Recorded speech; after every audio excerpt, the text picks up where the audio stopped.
अस्सलाम वालेकुम। आज का हमारा जो केमिस्ट्री का लेक्चर है वो है ग्राम्स लॉ ऑफ डिफ्यूजन। तो ग्राम्स लॉ ऑफ डिफ्यूजन हमें क्या चीज़ बता रहा है, क्या चीज़ एक्सप्लेन कर रहा है, वो अभी इस लॉ के अंदर समझते हैं। Grams law of diffusion.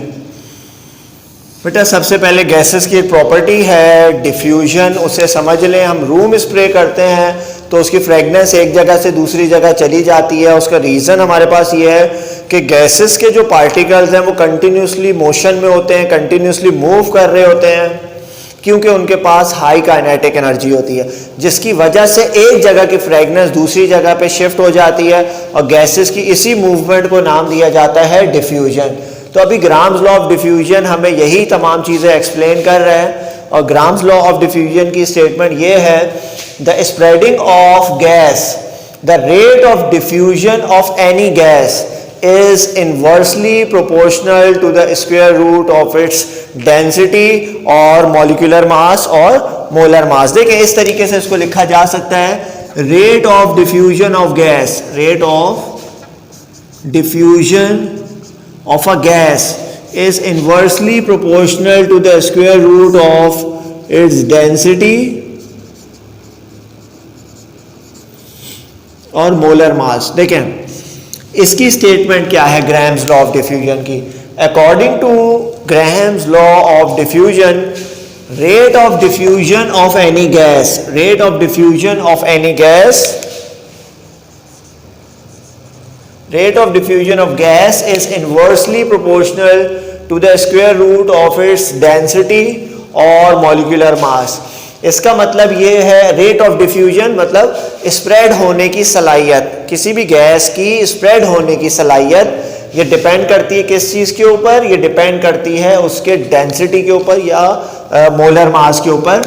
बेटा रेट ऑफ डिफ्यूजन को आर से रिप्रेजेंट किया जा सकता है, R inversely proportional to its molecular mass और डेंसिटी। दोनों बातें इस तरह से लिखी जा सकती हैं। अच्छा, अब मान लें कि हमारे पास दो गैसेस हैं, एक को नाम दे दिया गैस ए का, फॉर गैस ए। बेटा गैस ए के लिए, अच्छा एक चीज़ और, जब हम ये बात जानते हैं, हम एक बात ये जानते हैं कि जब कभी भी प्रोपोर्शनैलिटी का साइन हटता है, तो बेटा प्रोपोर्शनैलिटी का साइन हटता है तो कौन सी दो चीज़ें आती हैं, एक इज इक्वल्स टू आता है और एक आपके पास यहाँ क्या आ जाता है, कांस्टेंट। क्या आ जाता है, एक कांस्टेंट आ जाता है। अच्छा यहाँ से मुझे k की वैल्यू अलग करके दिखाएं। बेटा k की क्या वैल्यू बन जाएगी, ये अंडर रूट m आ जाएगा और इधर आ जाएगा k। इसे नाम दे दो इक्वेशन नंबर 1 का। अच्छा अब अगर मैं ये देखना चाहूँ कि गैस A का रेट ऑफ डिफ्यूजन क्या होगा, तो वो किस तरीके से कैलकुलेट होगा फॉर गैस A। बेटा गैस A के लिए क्या क्या चीज़ें चेंज हो जाएंगी, RA under root MA is equals to K. इसे नाम दे दो इक्वेशन नंबर 1 का। अगर हमारे पास एक गैस बी भी हो, फॉर गैस बी, तो इसके लिए बेटा क्या बनेगा, गैस बी के लिए R B M B is equals to K. इसे नाम दे दिया इक्वेशन नंबर बी का। भाई अगर हमारे पास मान लो कि दो गैसेस हैं, गैस ए और गैस बी, तो गैस ए के लिए इक्वेशन क्या बनेगी, गैस ए के लिए बन गई R A M is equals to K, R B M B is equals to K. इन दोनों को कंपेयर करवा लो, compare equation A and B. बेटा इन दोनों को कंपेयर करवाने पे हमें यहाँ से क्या मिला, R A under root M A is equals to R B under root M B. R की वैल्यू को एक तरफ ले आओ, R A upon R B is equals to under root M B upon M A. और ये बात हम जानते हैं कि अगर रूट के अंदर दो चीज़ें लिखी हुई हों तो उसको एक रूट में लिखा जा सकता है।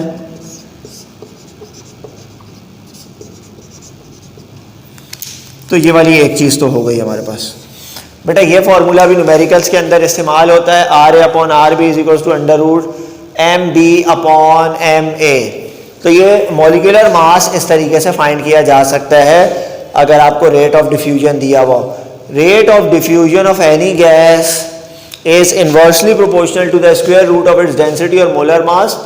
आपके पास किसी भी गैस की जो स्प्रेड होने की सलाहियत है वो इन्वर्सली प्रोपोर्शनल है उसकी अपनी गैस की डेंसिटी और उसके मॉलिक्यूलर मास के ऊपर डिपेंड करती है। तो ये एक फार्मूला ये आपने जहन में रखना है। और भी इससे रिलेटेड कुछ बातें बता देता हूँ। देखें, जैसे हमें ये पता है कि अभी हम लोगों ने स्टेटमेंट के अंदर डेंसिटी और मॉलिक्यूलर मास लिखा था, तो इन टर्म्स ऑफ डेंसिटी भी हम इसको लिख सकते हैं।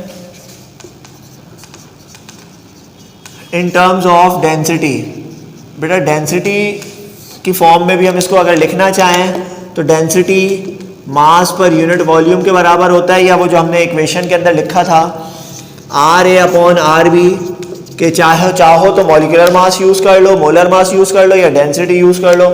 मैंने कहा भाई मैं डेंसिटी यूज़ कर रहा हूँ, तो डेंसिटी dB/dA हो जाएगा इस तरीके से करके। तो ये फार्मूला एक हमारे पास बन गया डेंसिटी की टर्म में, ये मॉलिक्यूलर मास की टर्म में बन गया, ये जो है आपके पास density. In terms of time, in terms of time, time की रिस्पेक्ट में इसका फॉर्मूला कुछ इस तरीके से बनेगा, जैसे MB/MA = TB/TA। इस तरीके से आप लोगों ने इसको लिखना होगा। √MB/MA = TB/TA। अगर गैस का मॉलिक्यूलर मास ज़्यादा है तो वो टाइम भी ज़्यादा लेगी स्प्रेड होने में, और अगर किसी गैस का मॉलिक्यूलर मास कम है तो उसको टाइम भी कम लगेगा एक जगह से दूसरी जगह जाने में। तो ये इन टर्म्स ऑफ टाइम है, ये आपके पास मॉलिक्यूलर मास की टर्म्स में हम लोगों ने लिख दिया है। तो ये न्यूमेरिकल के अंदर ये सारी चीज़ इस्तेमाल होगी। क्या है, RA/RB = √MB/MA, यहाँ पे TB/TA। नॉर्मली ये वाला फॉर्मूला इस्तेमाल हो रहा होता है। न्यूमेरिकल जब करेंगे तो बहुत सी चीज़ें वहाँ पे हमारे पास क्लियर हो जाएंगी। यहाँ पे एक बात और जहन में रखो, एज्यूम कर लो कि गैस A जो है वो लाइटर गैस है और गैस B जो है वो हैवियर गैस है। ये दो बातें और बेटा जहन में अपने पास रखो। लेक्चर नंबर 24 चल रहा है, first year chemistry. Chapter number 2 हमारा चल रहा है गैसेस का पोर्शन। गैसेस के बाद लिक्विड पोर्शन आएगा, उसके बाद सॉलिड का पोर्शन स्टार्ट कर देंगे इंशाल्लाह।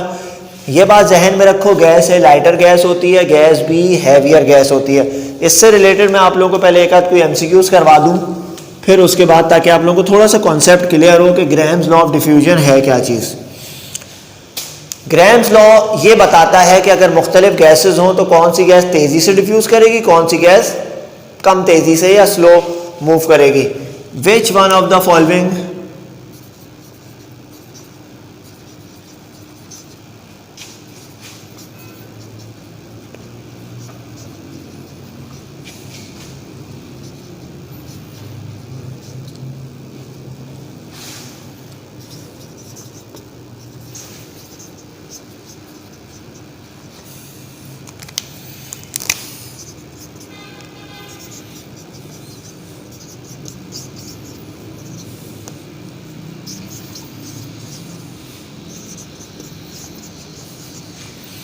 इन चारों में से हमें यह बताना है कि सबसे ज़्यादा तेज़ी से कौन सी गैस डिफ्यूज़ करेगी।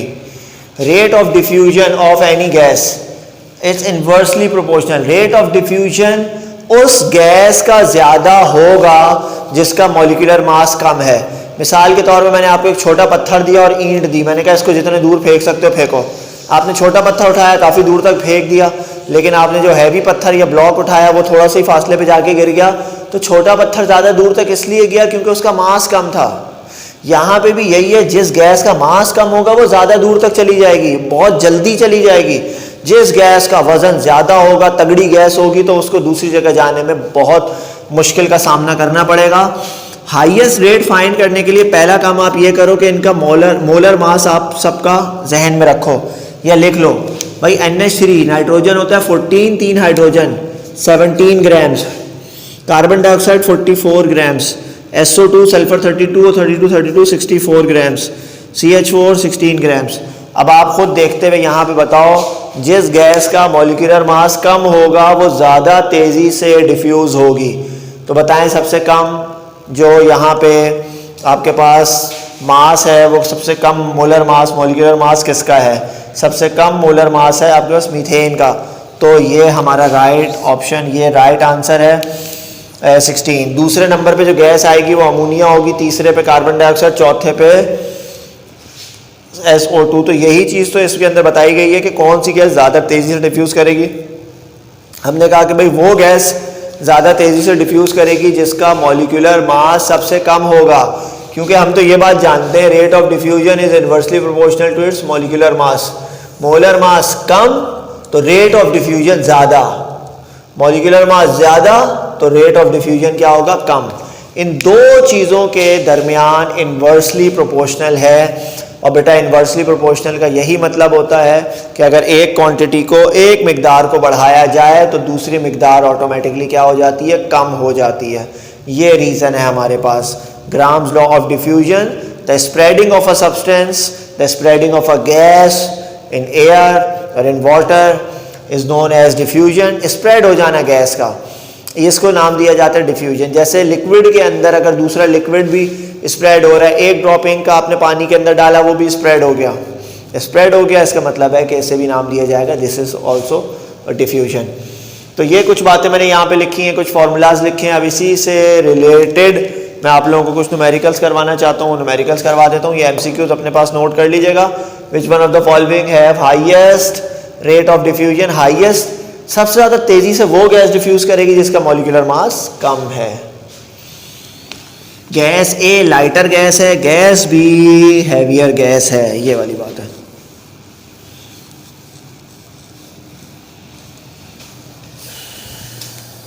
अच्छा, पास्ट पेपर से सवालात कर लेते हैं बेटा, पास्ट पेपर से सवालात करते हैं, लेकिन उससे पहले बुक के कुछ सवालात कर लेते हैं। इसको भी मिटा देते हैं। फार्मूले तो आप लोगों ने लिखे हुए हैं, अच्छी बात है, फार्मूले जो लिखे हुए हैं। जब न्यूमेरिकल अभी स्टार्ट होंगे तो फिर आप वहाँ से देखना। बेटा ये बुक का न्यूमेरिकल सबसे पहले कर रहा हूँ मैं, पेज नंबर 47, बुक का numerical page number 47।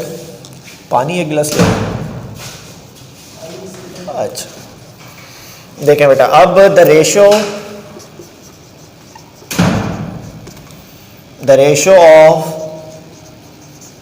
of the rates of diffusion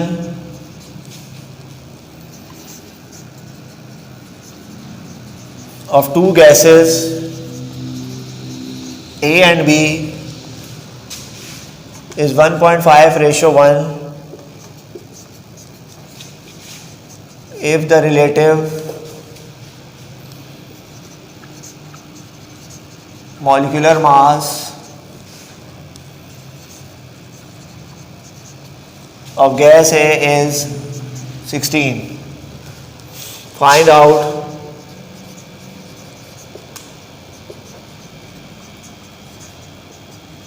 the relative molecular mass of gas B.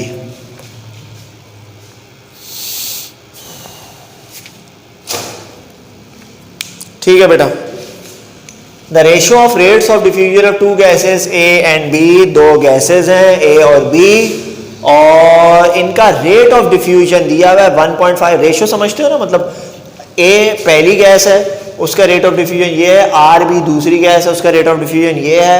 If the relative molecular mass, अगर तो गैस ए का मॉलिक्यूलर मास 16 है तो ये बताओ गैस बी का मॉलिक्यूलर मास क्या होगा। इसका हम बनाते हैं डेटा। दो गैसेस हैं R A upon R B. बेटा इसका रेशियो क्या दिया हुआ है 1/5 अपॉन 1, तो 1/5 ही होगा। 1/5 को 1 से डिवाइड करवाओगे तो ये क्या हो जाएगा 1.5 ही आ जाएगा। Molecular mass of gas A, molecular mass of gas A, बेटा मॉलिक्यूलर मास गैस ए का कितना है 16, और AMU लिखना चाहो AMU लिख दो, ग्राम लिखना चाहो ग्राम्स लिख दो, कोई इशू नहीं है। मॉलिक्यूलर मास 16 AMU, और रिक्वायर्ड क्या है हमारे पास बेटा, यहाँ पे रिक्वायर्ड हमारे पास है molecular mass of gas B, हमें इसमें फाइंड करना है। नेक्स्ट आपके पास हेडिंग आ जाएगी सॉल्यूशन। इसमें एक लाइन लिखें bye using Graham's law of diffusion. बेटा इसमें लिख दें bye using Graham's law of diffusion, 1 by using Gram's law of diffusion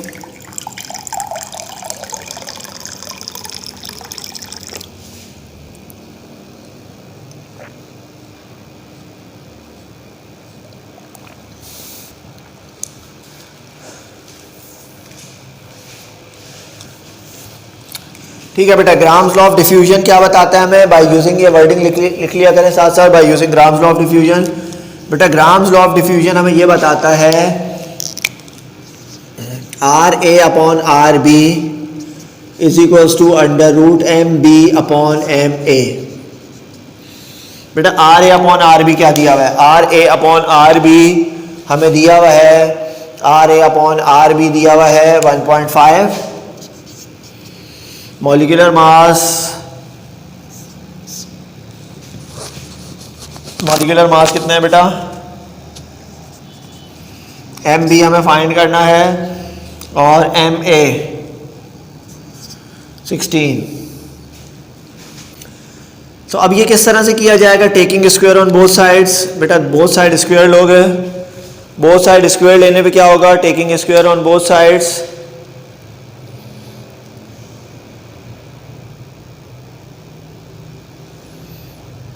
one 1.5 multiply by 1.5, 2.25 आ गया भाई। जब स्क्वायर लिया बोथ साइड तो ये तो स्क्वायर से वो कैंसिल हो जाता है गालिबन चीज़। चलो एक स्टेप बढ़ा देता हूँ ना, कहीं आप लोगों को ये ना हो कि ये कैसे हो गया।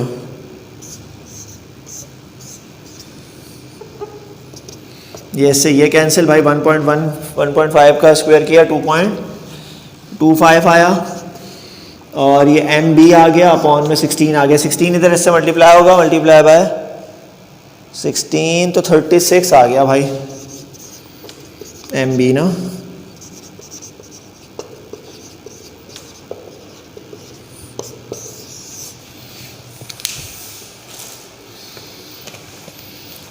अच्छा ठीक है, तो ये हमारा यहाँ पे सही सॉल्व हो गया। 36 आंसर आ गया। देख लो यार, कोई रॉकेट साइंस इसमें नहीं है, न्यूमेरिकल के अंदर आसान सा न्यूमेरिकल है। 1.5 अपॉन कुछ भी हो सकता है, 2 भी हो सकता था। 1.5 अगर 2 होता मैं डिवाइड करवा के जो आंसर आ रहा होता वहाँ लिख देता। ए लाइटर गैस है, बी हैवियर गैस है। जो कोशिश ये किया करो, लाइटर गैस ऊपर ए की जगह है और हैवियर गैस बी की जगह है। तो यहाँ पे तो ए और बी की टर्मिनोलॉजी इस्तेमाल हुई है, वही formula R A upon R B equals to under root M B upon M A. ये हमारे पास इसका फॉर्मूला, आसान सा न्यूमेरिकल है, लेकिन ये पास पेपर में भरमार है इन सवालों की, बहुत मरतबा आया हुआ है। डरने की ज़रूरत नहीं है न्यूमेरिकल से, और डर लगता भी है तो ये मैं बता दूं, करना सिर्फ आपने ही है, क्योंकि पेपर के अंदर 5-6 न्यूमेरिकल तो लाजमी हर साल आते हैं। 7 न्यूमेरिकल भी आ सकते हैं, 5-6 तो मस्ट होते हैं, 7वां न्यूमेरिकल भी आया हुआ है बहुत मरतबा। तो कोशिश ये करो कि न्यूमेरिकल्स अटैम्प्ट करो, सॉलिड मार्क्स होते हैं, जल्दी हो जाते हैं, कोई इतना रॉकेट साइंस नहीं है, थोड़ा आइडिया भी हो जाता है कि सही हुआ है या नहीं हुआ। थोड़ी सी मेहनत करनी पड़ती है। थ्योरी में इतना लंबा चौड़ा लिखते हो, फिर जाके 2 नंबर 3 नंबर पक्के होते हैं। ये आधे पेज के अंदर ही न्यूमेरिकल सॉल्व हो रहा है। कुछ बड़े लेंदी न्यूमेरिकल्स भी हैं, लेकिन जो छोटे न्यूमेरिकल हैं वो तो सबसे पहले कर लो, ताकि कुछ नंबर पक्के हुए पेपर में आते हैं। अभी मैं बुक के करवा रहा हूँ, उसके बाद मैं पास पेपर की तरफ आऊँगा, आप इसे नोट कर लो।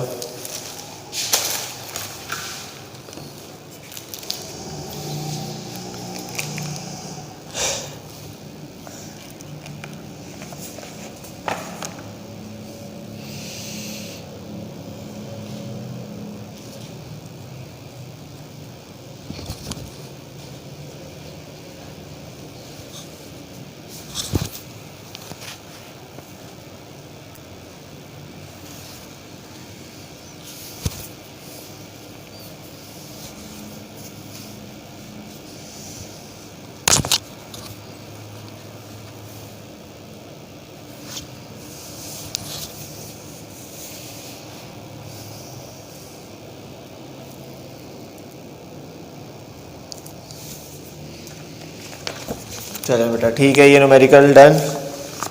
Next numerical,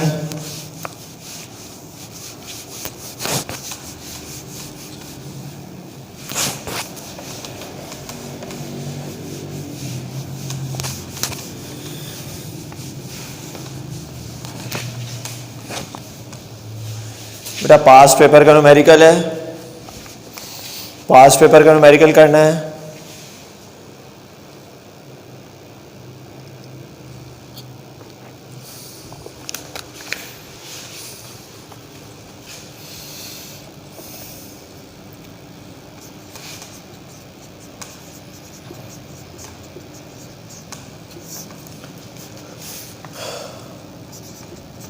100 centimeter cube of sample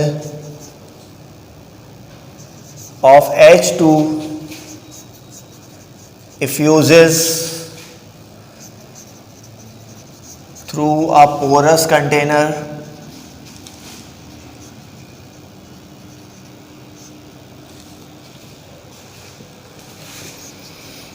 four times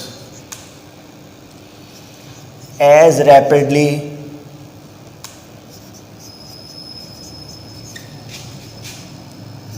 as unknown gas. Calculate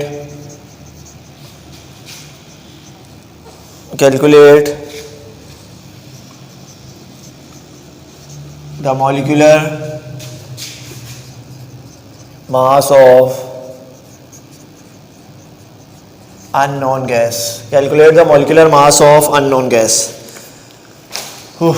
अच्छा भाई 100 सेंटीमीटर क्यूब, इसमें वॉल्यूम का कोई अमल दखल नहीं है. Calculate the 100 centimetre cube. अच्छा देखो, सैंपल ऑफ हाइड्रोजन का इफ्यूजेस. यार इफ्यूजन तो ये होता है ना, इफ्यूजन. डिफ्यूजन ये होता है गैसेस का फैल जाना.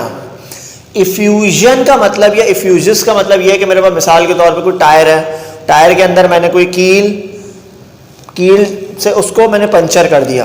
पंचर किया तो उसके अंदर से एयर बाहर निकलना शुरू हुई. टाइनी होल में से गैसेस के बाहर निकलने को कहते हैं इफ्यूजन. तो उस टायर में से जो एयर बाहर निकल रही है उसे नाम दिया जाएगा इफ्यूजन. इफ्यूजन हो रही है, इफ्यूजन के बाद वो गैस फैल जाएगी, वो डिफ्यूजन होगा. तो टाइनी होल में से गैसेस के बाहर निकलने को क्या नाम दिया जाता है? Effusion. Through a porous container. Porous container मतलब एक ऐसा कंटेनर जिसमें होल हुआ हो, छोटा सा छेद हुआ हो, उसे बोलते हैं पोरस कंटेनर. मिसाल के तौर पे ये मेरे पास एक कंटेनर है, कंटेनर में छोटा सा होल हुआ है, वहां से गैस बाहर निकल रही है, उसे इफ्यूजन बोलते हैं. जैसे प्रेशर कुकर के ऊपर जो होल होता है, सीटी होती है, वो हटाओ, अंदर से गैसेस बाहर निकलेंगी, वो इफ्यूजन है. पहले इफ्यूज हो रही है गैस, फिर स्प्रेड हो रही है, वो उसको डिफ्यूजन बोलते हैं. 100 सेंटीमीटर क्यूब वॉल्यूम दिया हुआ है, कोई काम नहीं है, साइड में किया इसको. और हाइड्रोजन गैस, पहली मेन चीज है हाइड्रोजन गैस भाई.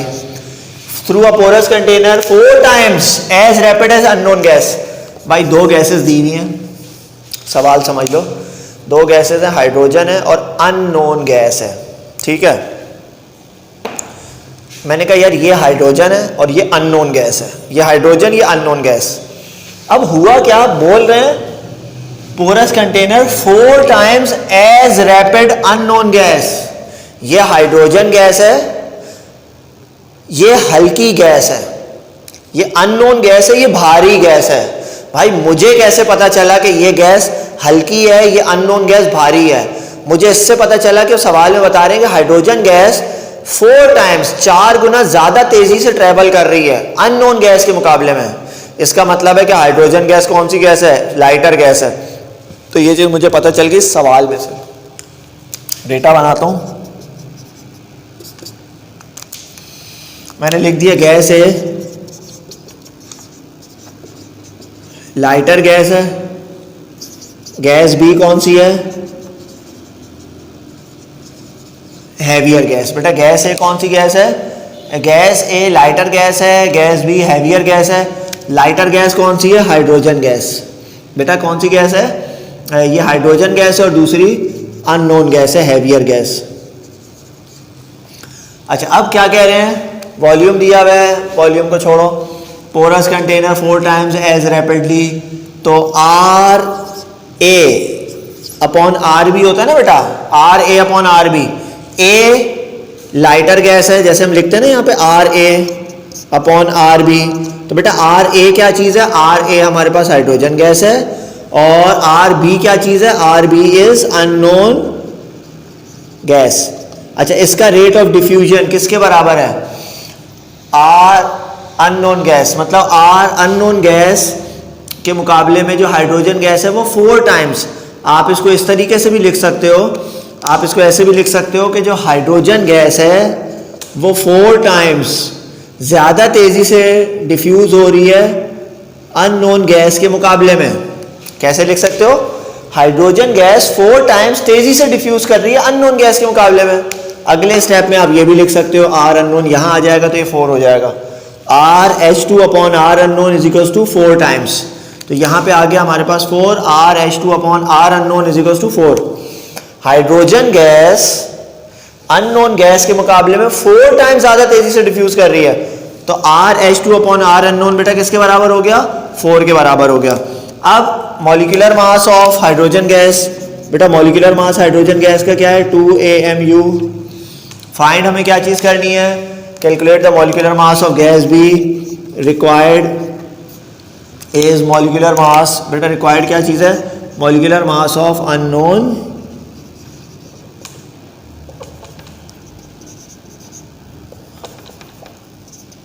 Molecular mass of unknown gas हमें करना है find.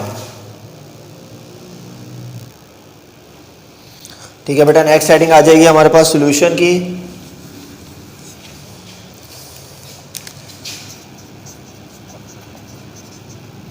Bye using Graham's law of diffusion, RA upon RB is equals to under root MB upon MA। RA की जगह आया H2, RB की जगह आया अननोन गैस, MB की जगह आया M अननोन गैस, और MA की जगह आ गया MH2। ठीक है बेटा, RH2 upon R unknown, RH2 upon R unknown ये आ गया 4। यहाँ पे आ गया molecular mass of unknown gas divided by molecular mass of hydrogen 2 आ गया। बोथ साइड स्क्वायर लिया, ये 16 हो गया, ये अननोन आ गया डिनोमिनेटर में 2। जब 16 2 से मल्टीप्लाई होगा तो ये हो जाएगा 32। तो molecular mass of unknown gas हमारे पास आ गया 16 टू द 32 AMU। इस तरीके से मॉलिक्यूलर मास अननोन गैस का हमने फाइंड कर लिया। टेक्निक यही है, पेपर पॉइंट ऑफ व्यू से इंपॉर्टेंट न्यूमेरिकल था, इसी से रिलेटेड पास पेपर से और आप न्यूमेरिकल सॉल्व कीजिएगा। कोई इशू होता है तो आप डेफिनेटली पूछ सकते हैं, व्हाट्सएप नंबर ग्रुप के ऊपर शेयर हुए हुए हैं। नेक्स्ट लेक्चर में फिर मिलते हैं, तब तक के लिए अल्लाह हाफिज़।